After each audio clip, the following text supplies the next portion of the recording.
পরিবেশ, বন ও জলবায়ু পরিবর্তন মন্ত্রণালয়ের জন্য আলাদা ক্যাডার নিয়োগ দেয়া উচিত বলে মনে করেন উপদেষ্টা সৈয়দা রিজওয়ানা হাসান।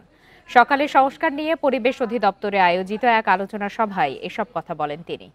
সৈয়দা রিজওয়ানা হাসান বলেন, পরিবেশ রক্ষায় সবাইকে সচেতন হতে হবে। আইন মানতে আন্তরিক হওয়ার কথা উল্লেখ করে তিনি বলেন, দুর্নীতি প্রতিরোধে পরিবেশ রক্ষায় অনলাইন মনিটরিং করা হবে। এছাড়া এনফোর্সমেন্টে টাকা বাড়াতে হবে বলেও জানান পরিবেশ উপদেষ্টা। বলেন, বাজেটেও পরিবেশ রক্ষায় বরাদ্দ অপর্যাপ্ত।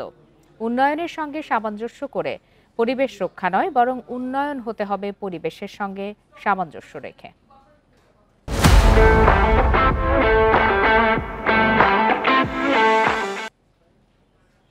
বাতাস যদি দূষিত নিতে হয়, বিদ্যুৎ দিয়ে করবেনটা কি? বাতাস যদি এমন হয় যে আপনার লাং ক্যান্সার হচ্ছে, তাহলে বিদ্যুৎ দিয়ে করবেনটা কি?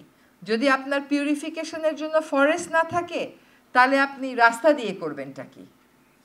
আপনার তো পরিবেশ, কিন্তু পরিবেশ রক্ষা করা হবে উন্নয়নের সাথে সামঞ্জস্য রেখে না, উন্নয়ন করা হবে পরিবেশের সাথে সামঞ্জস্য রেখে।